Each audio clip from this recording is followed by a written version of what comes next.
आक्रमण यानी अटैक।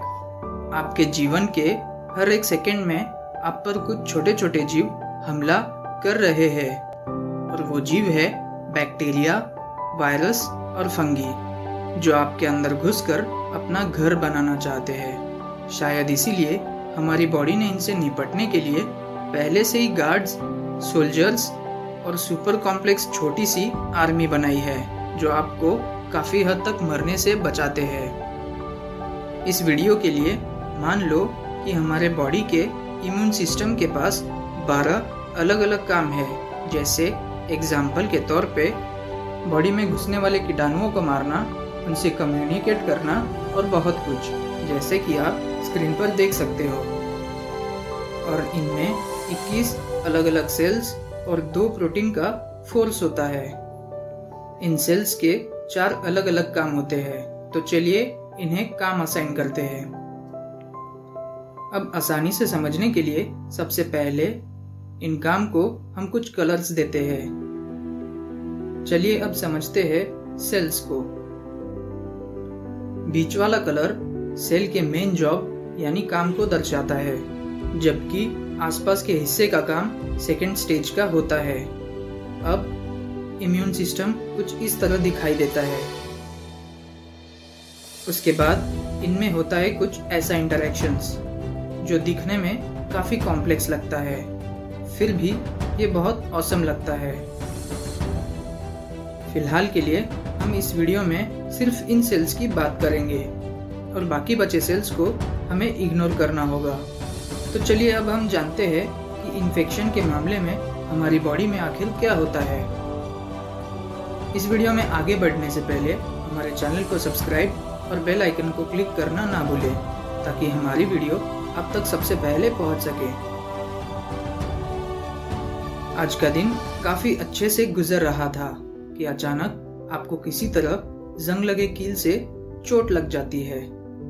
अब इसका मतलब है कि आपकी सुरक्षा करने वाली पहली दीवार अब टूट चुकी है, यानी आपकी स्किन। अब इस चोट का फायदा उठाकर आसपास में मौजूद बैक्टीरिया घाव के जरिए आपकी बॉडी में घुस जाएंगे और अब ये अंदर घुसते ही बॉडी के लगभग सभी रिसोर्सेज का यूज करेंगे। फिर इसी के साथ हर 20 मिनट में अपनी संख्या को डबल कर लेंगे। सबसे पहले वो इम्यून सिस्टम की कड़ी सुरक्षा से बचते हुए अंदर ही अंदर पनपने लगते हैं। फिर उसके बाद उनकी हद से ज़्यादा आबादी बढ़ने के बाद वो अपना बिहेवियर चेंज करते हैं और एक सटीक वातावरण में आते ही उनका सबसे बड़ा काम बॉडी को डैमेज करना होता है। और ये सब देखकर इम्यून सिस्टम का किल हार्मफुल बैक्टीरिया प्रोटोकॉल एक्टिव हो जाता है और वो इन बैक्टीरियाज को जल्द से जल्द रोकने की कोशिश करता है। सबसे पहले आपके गार्ड सेल्स, जिसे मैक्रोफेजेस कहते हैं, ये सबसे पहले इंटरफियर करते हैं हार्मफुल बैक्टीरियाज को रोकने के लिए। दरअसल ये बहुत बड़े सेल्स होते हैं जो गार्ड की तरह बॉडी के हर बॉर्डर रीजन की सुरक्षा करते हैं। ज़्यादातर एक मैक्रोफेज सेल ही कई बैक्टीरियल हमलों को हैंडल करता है। जैसे यूँ समझ लो कि एक सेल 100 बैक्टीरियाज को एक साथ खत्म कर सकता है। सबसे पहले ये सेल कीटाणुओं को अंदर आने देता है और फिर उसे अपने मेम्ब्रेन के अंदर फंसा लेता है और फिर एंजाइम के जरिए उस कीटाणु का अंत हो जाता है। इन सब के ऊपर वो ब्लड वेसल्स को इस युद्ध के मैदान में पानी छोड़ने का आदेश देता है, जिस कारण सूजन पैदा होती है। इस तरह कीटाणु से लड़ना और भी आसान हो जाता है। जब मैक्रोफेजेस कीटाणुओं से लंबे समय तक लड़ते हैं, तब वो एक मैसेंजर प्रोटीन जारी करते हैं, जिसमें इम्यून सिस्टम से भारी बैकअप की मांग होती है। उसके बाद इम्यून सिस्टम से नोटिस मिलते ही न्यूट्रोफिल्स ब्लड वेसल्स के जरिए युद्ध के मैदान में पहुंच जाते हैं।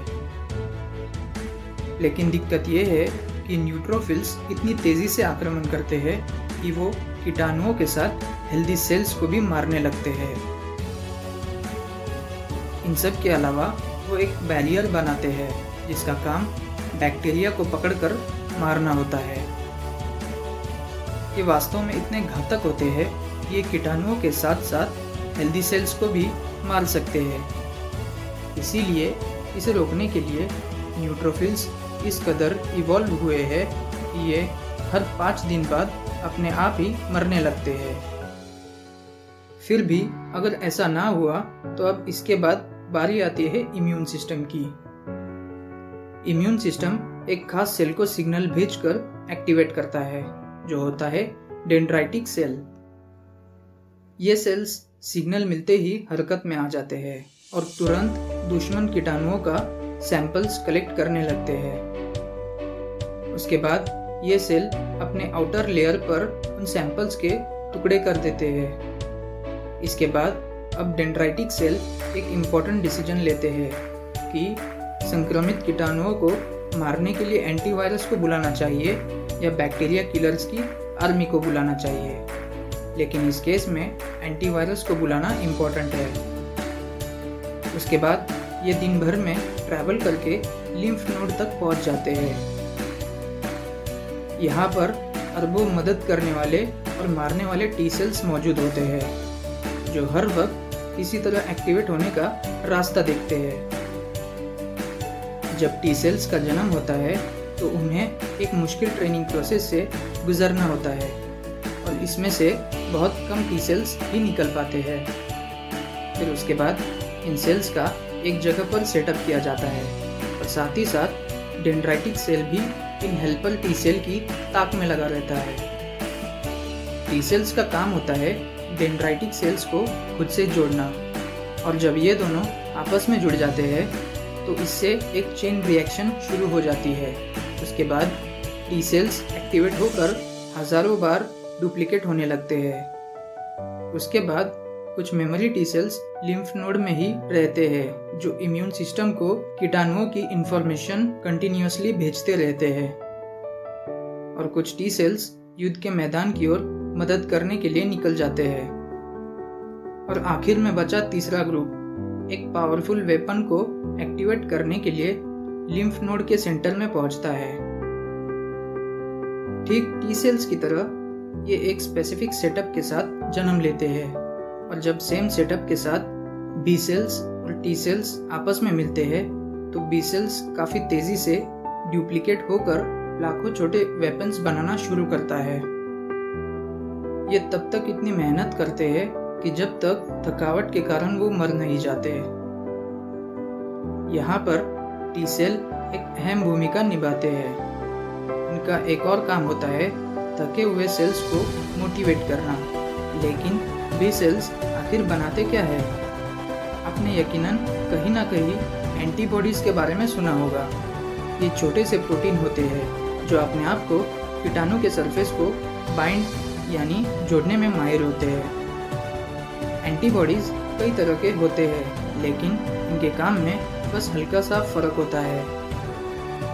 Helper T cells plasma cells को बताते हैं कि इस कीटाणु आक्रमण के लिए किस तरह की मदद ज़रूरी होगी, लेकिन इस केस में ज़रूरी होता है ब्लड का निकलना।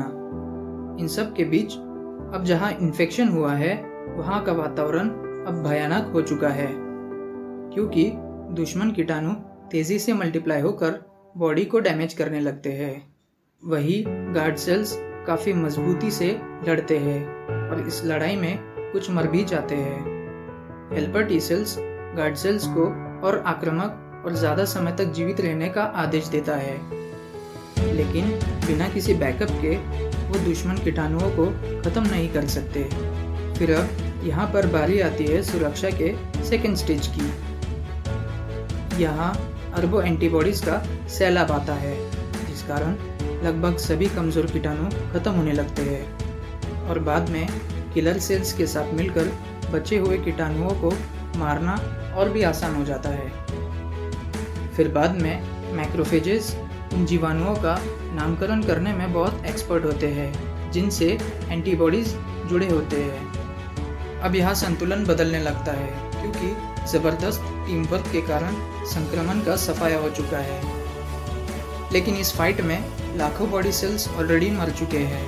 जो कोई बड़ी बात नहीं है, क्योंकि अगर आपकी बॉडी एकदम फिट और हेल्दी है तो यहाँ नुकसान की भरपाई बहुत जल्दी हो जाती है। यहाँ बहुत से इम्यून सेल्स अब यूजलेस बन चुके हैं और बिना किसी सिग्नल के ये सुसाइड कर लेते हैं ताकि बॉडी रिसोर्सेज का कम से कम वेस्ट हो सके। लेकिन फिर भी कुछ रह जाते हैं, जैसे मेमोरी सेल्स। ये इसीलिए जिंदा रहते हैं ताकि फ्यूचर में कभी कीटाणुओं का हमला हो तो ये पहले से ही तैयार रह सके।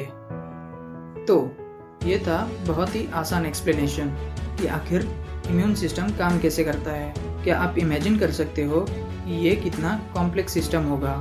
फिर भी इस लेवल पर हमने कई सारी बातें और इसके अंदर होने वाली केमिस्ट्री को इग्नोर किया है। ज़िंदगी एक बहुत ही कॉम्प्लिकेटेड चीज़ है, लेकिन अगर हम इसे समझने के लिए समय निकालते हैं तो हमें इसकी महान खूबसूरती और चमत्कार का सामना करना पड़ेगा। अगर आप इसी तरह के वीडियोस देखना चाहते हो तो हमारे चैनल को सब्सक्राइब करना ना भूलें, ताकि हम आपके लिए इसी तरह के मज़ेदार वीडियोस बना सकें। देखते रहिए ब्रेनिलिया।